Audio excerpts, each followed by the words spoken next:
गणपतीची वर्गणी मी देणार नाही. अरे का द्यायची?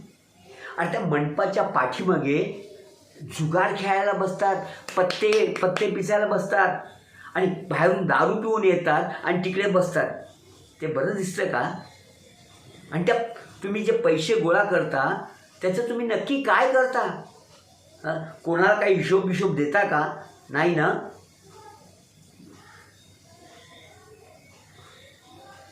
हां, असं असेल ना तर मी वर्गणी द्यायला तयार आहे. हां, अच्छा, तुम्ही प्रत्येक घराची किती वर्गणी ठरवली आहे? बरं, मग तुम्हाला गुगल पे केली तर चालेल? मग एक काम करतो, मी स्वतः तिकडे आणून देतो, चालेल ना? हां, आणि मी रिटायर पर्सन आहे. एक काम करा, प्रत्येक वेळा आरतीला मात्र मला बोलवा, मला खूप बरं वाटतं. नक्की.